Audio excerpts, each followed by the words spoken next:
Welcome back to this session and good morning to all of you. Today I am going to discuss a new topic named verb. जैसा कि इसके पहले आपको different types के lectures verb से जुड़ा हुआ मिला होगा, खास करके सिंटैक्स भी आपका कहीं ना कहीं किसी भी सेंटेंस में वर्ब के एप्लीकेशन के बारे में बताता है, अर्थात how to use a correct verb in a sentence, particularly according to the subject in a sentence. किसी भी सेंटेंस में सब्जेक्ट के अनुसार वर्ब का जो प्रयोग किया जाता है उसको आप सिंटैक्स कहते हैं। आज इसी कड़ी में चूंकि वर्ब को पार्ट्स ऑफ स्पीच का किंग भी कहा जाता है और इसी सिलसिले में आज हम वर्ब के एक फॉर्म पर सिर्फ चर्चा करेंगे और वो है आपका V4, अर्थात इसी को जरंड भी कहा जाता है। क्लियर? यानी कि fourth form of verb is noun as gerund. Clear? तो आज सिर्फ हम जरंड होता क्या है, यानी कि जरंड किसको बोलते हैं, ये तो क्लियर हो गया। खास करके इसका क्या एप्लीकेशन है, एज वेल एज राइटिंग और स्पीकिंग बोथ आर कंसर्न। कहने का मतलब कि आप स्पोकन की बात हो या रिटन की बात हो, चाहे वो किसी भी कम्पिटिटिव एग्जामिनेशन में जो एरर्स वाला पार्ट दिया जाता है या ओवरऑल इंग्लिश के कंप्लीट सेक्शन की बात हो, कंप्लीट सब्जेक्ट की बात हो, तो आज हम इसी कड़ी में जरंड पर चर्चा करेंगे और ख़ास करके इसके डिफरेंट सिम्टम्स पर भी। तो जरंड मीन्स कि अभी जस्ट मैंने कहा कि वर्ब के चौथे रूप को जरंड कहा जाता है। क्लियर? अब इसमें आपको ये देखना है कि जब भी इस तरह का हम यूज करते हैं, खास करके आपको ये भी पता होना चाहिए कि मेन वर्ब के टोटल कितने रूप होते हैं। तो मेन वर्ब के कंप्लीट 5, यानी आप 5 उसके फॉर्म्स को बता सकते हैं। वो है V1 से लेके V5। मान लो कोई भी अगर एक्शन वर्ब है जिसको आप मेन वर्ब के टर्म में भी जानते हैं और उसका फॉर्म इस तरह से होता है, मान लो कोई भी अगर एक वर्ब ले लिए प्ले, तो प्ले का दूसरा और तीसरा रूप यानी प्लेड, प्लेड, और अगर आईएनजी लग जाए तो वही हो जाता है फोर्थ फॉर्म, और यदि उसमें एस या एस लगा दें तो उसी को आप फिफ्थ फॉर्म बोलते हैं।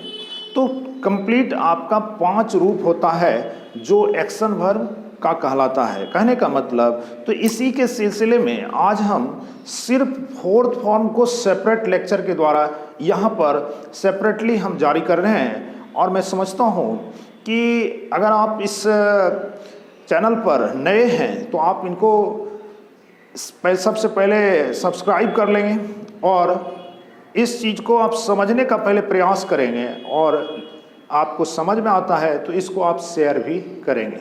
क्लियर? तो आज हम चलते हैं और जरंड के बारे में चर्चा करते हैं। तो जरंड में सबसे पहले इसका हम दोनों रूपों से प्रयोग करते हैं, अर्थात यह किसी भी सेंटेंस के नाउन के टर्म में, अर्थात सब्जेक्ट का जगह ले सकता है। तो वो कैसे, तो उसको देखेंगे। मान लो अगर मैं कहूँ कि इस तरह का सेंटेंस अगर कि वॉकिंग इज गुड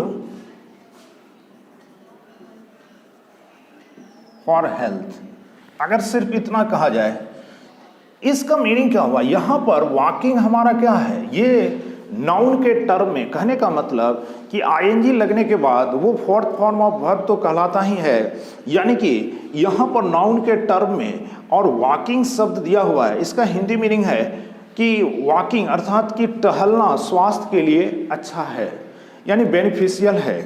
कहने का मतलब कि गुड के बहुत सारे मीनिंग होते हैं, अच्छा भी, उपयुक्त भी, निपुण भी, है ना, और एक प्रकार से बेहतर के संदर्भ में भी। तो गुड के बहुत सारे पॉजिटिव सेंस होते हैं, योग्य भी एक होता है।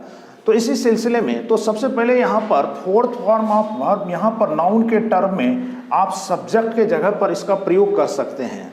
दूसरा होता है कि इसी को हम ऑब्जेक्ट के जगह पर कैसे कर सकते हैं। तो सिंपली इसका एक हम इस सेंटेंस के द्वारा, जैसे मैं कहूँ कि I like I like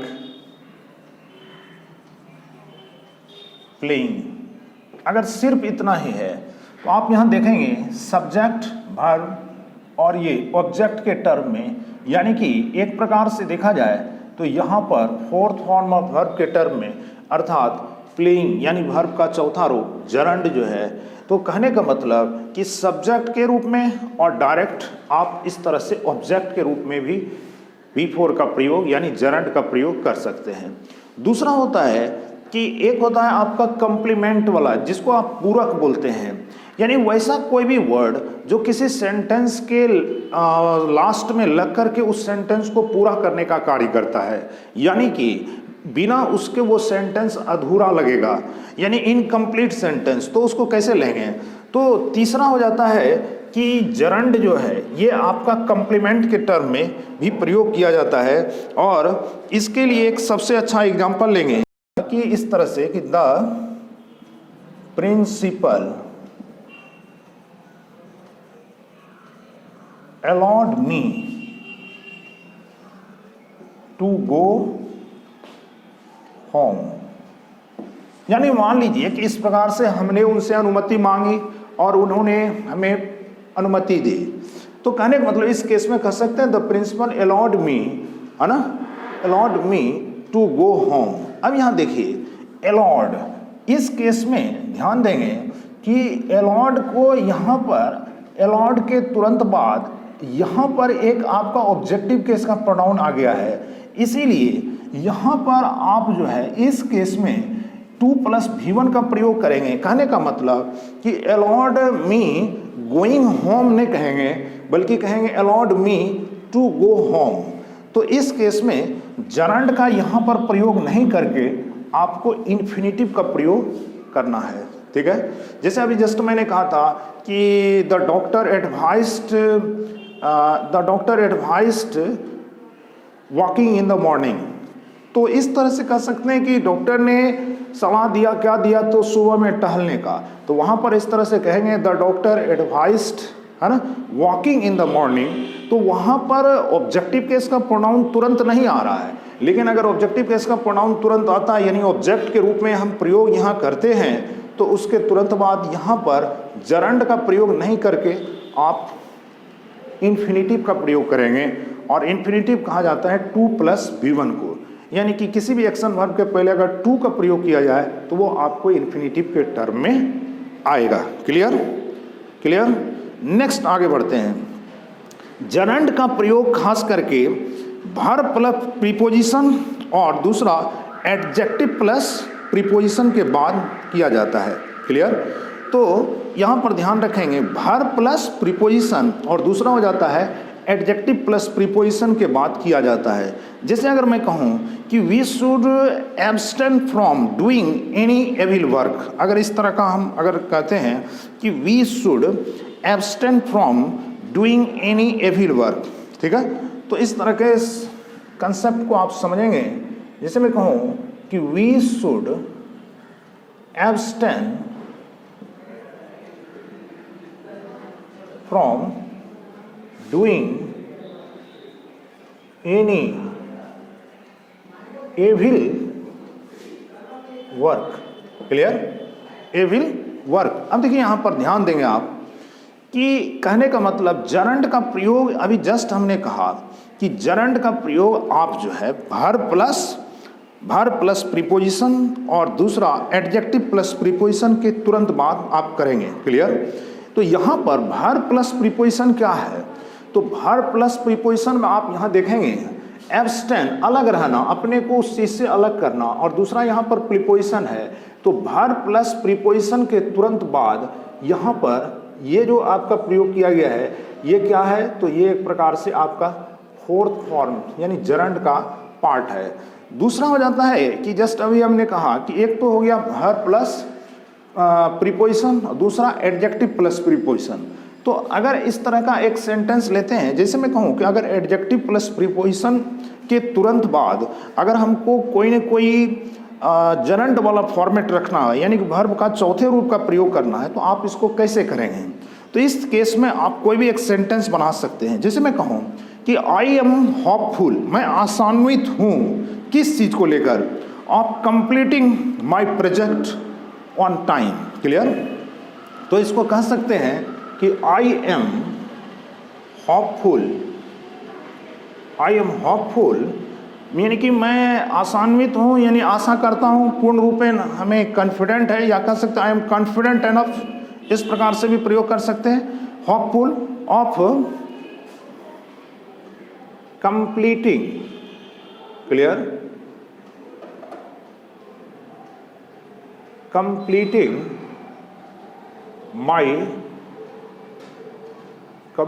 my project on time, यानी मैं अपने प्रोजेक्ट यानी मैं अपने कार्य के समय पर पूरा होने के परिप्रेक्ष्य में कॉन्फिडेंट हूँ, यानी आशान्वित हूँ, यानी अपने कार्य को पूरा समय पर पूरा होने के बारे में मैं पूर्ण रूप से आशान्वित हूँ, यानी आशा करता हूँ। क्लियर? कॉन्फिडेंट। क्लियर? तो इस प्रकार से अब यहाँ पर देखेंगे, जैसे यहाँ पर आप वर्ब और यहाँ प्रीपोजिशन के टर्म में वर्ब और प्रीपोजिशन और उसके तुरंत बाद कोई न कोई आपको यहाँ जरंड का टर्म दिया गया है। तो इसी प्रकार से यहाँ पर आपका एक प्रकार से देखा जाए तो एडजेक्टिव प्लस प्रीपोजिशन के तुरंत बाद जो आएगा वो भी आपका जरंड का टर्म होगा। तो इस केस में आप यहाँ पर ये मैं इस कंसेप्ट को लिख देता हूँ कि जैसे कि वर्ब प्लस और प्रीपोजिशन, ठीक है, वर्ब प्लस प्रीपोजिशन के तुरंत बाद आप जरंड का प्रयोग करेंगे। क्लियर? और दूसरा इस क्रम में कि एडजेक्टिव प्लस प्रीपोजिशन के तुरंत बाद भी आप जरंड का प्रयोग करेंगे। क्लियर? तो इस क्रम में ध्यान रखेंगे इस चीज़ को, यानी ये आपका कंसेप्ट है और इस तरह से आप इसको कंसेप्ट को ध्यान रखेंगे।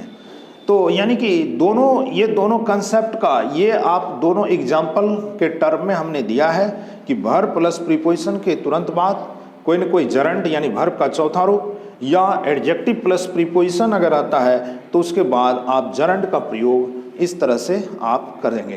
क्लियर? नेक्स्ट कुछ इसी प्रकार से कुछ कंसेप्ट जरंड का, जैसे कि मैं लास्ट में एक दो लाइन और लेंगे और उसके बाद इसको ओवर करेंगे। तो अभी तक जो कुछ भी हमने बताया है कि मैं समझता हूँ कि इसको आपको समझने में कोई दिक्कत नहीं होनी चाहिए, आप इसको अच्छे से देखेंगे और चलते चलते कुछ इस प्रकार से, जैसे मैं कहूँ कि कुछ इस प्रकार के वर्ड होते हैं, जैसे एवॉइड माने होता है किसी चीज़ को एक प्रकार से अपने से अलग करना, त्यागना, है ना, उस चीज़ को निरादर करना, अर्थात कहने का मतलब उस चीज़ से अलग रहना, है ना। दूसरा होता है इंजॉय, या कहते हैं कोई भी हेट मीन्स होता है घृणा करना। क्लियर?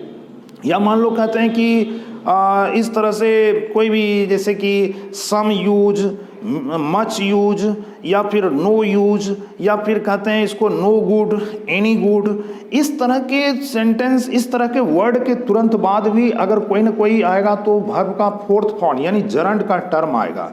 इस चीज़ को आप ध्यान रखेंगे। तो इसके लिए कोई भी एग्जाम्पल हम ले सकते हैं, जैसे मैं कहूँ कि it is no use meeting that very person या दैट पर्सन। कहने का मतलब कि अगर इस तरह का प्रयोग करता है इट इज़ नो यूज, या फिर मान लो कि यानी कि उस तरह के लोगों से या उस व्यक्ति से मिलना बेकार है, यानी कि उस व्यक्ति से मिलने का कोई फायदा नहीं है, इस तरह से। तो कुछ इस प्रकार के वर्ड होते हैं जिसके बाद आप जरंड का प्रयोग करेंगे।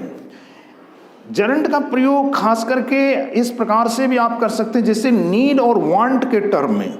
नीड का मीनिंग होता है जरूरत, और वांट का दो मीनिंग होता है, एक तो चाहना और दूसरा अभाव भी होता है। तो इन सभी के बाद अगर पैसिव सेंस मिलता हो तो आप उस सेंस में जरंड का प्रयोग कर सकते हैं। जैसे मैं अगर कहूँ कि your bike needs repairing, clear. अगर मैं ये कहता हूं कि योर बाइक नीड्स रिपेयरिंग, इसका मतलब होता है कि your bike needs to be repaired, यानी कि पैसिव फॉर्म है, यानी आपके बाइक यानी आपके मोटरसाइकिल को क्या करने की जरूरत है, किए जाने की जरूरत है, यानी कि मरम्मत किए जाने की जरूरत है। कहने का मतलब एक प्रकार से इसको पैसिव का सेंस अगर वहां पर मिल रहा हो तो उस केस में भी आप आईएनजी का टर्म यूज कर सकते हैं। लास्ट कुछ इस प्रकार से, जैसे कि यदि नाउन या प्रोनाउन पजेसिव केस में हो तो इसके बाद जरंड का प्रयोग किया जाएगा। जैसे मैं अगर कहूं कि ही इंसिस्टेड अपॉन माई, एक प्रकार से कोई भी चीज को, माई स्टार्टिंग एट वंस, या कोई भी आप इस तरह से दे सकते हैं। तो क्या इसका हिंदी मीनिंग हो सकता है, यानी कि उसने आग्रह किया। क्या आग्रह किया? उसने आग्रह किया कि एक प्रकार से माई स्टार्टिंग, यानी कोई भी इस प्रकार से जो भी आएगा तो वहाँ पर वर्ब के चौथे फॉर्म का आप प्रयोग करेंगे। लेकिन यदि यह न्यूटर जेंडर का केस हो तो उस केस में वहाँ पर आपको ये ध्यान रखना होगा कि इस तरह से हम कह सकते हैं कि there is no doubt of the train, और वहाँ पर कहेंगे कि कमिंग ऑन टाइम, इस प्रकार से। तो इस तरह से अगर न्यूटर जेंडर का केस हो तो पजेसिव का प्रयोग यानी पजेशन का प्रयोग नहीं किया जाएगा। यानी उस केस में आप जैसे अभी जस्ट किए थे कि इस प्रकार से वहाँ पर डायरेक्ट कहेंगे कि there is no doubt of the train और कमिंग ऑन टाइम। कहने का मतलब, तो इस प्रकार से कहने का मतलब कि ऑल द सेम जरंड का प्रयोग इन जनरल आप इन्फिनिटिव के बदले कर सकते हैं। जैसे कि हम इसको लास्ट करेंगे कि जैसे मैं कहूँ कि playing is good for health, तो उसको आप इस प्रकार से बोलने का बोल सकते हैं कि to play is good for health. Clear. लेकिन इस चीज़ में ये ध्यान रखना होगा कि जिसका प्रयोग आप जहाँ पर करेंगे तो वो अपने एक ऑर्डर और ख़ास करके एक स्ट्रक्चर में होना चाहिए। खास करके इस चीज़ का आप ध्यान रखेंगे तो मैं समझता हूँ कि कुल मिला के आज जरंड के जो कुछ भी कंसेप्ट पर हमने चर्चा किया है आप उसको देखेंगे, समझने का प्रयास करेंगे, और अच्छा लगे तो इसको आप शेयर जरूर करेंगे ताकि मैं समझता हूँ कि उन लोगों तक भी मैसेज जाए और वो लोगों को भी सीखने का मौका मिले। क्लियर। तो आज का क्लास यहीं पर ओवर करेंगे। तो आज के लिए इतना ही। So thank you very much.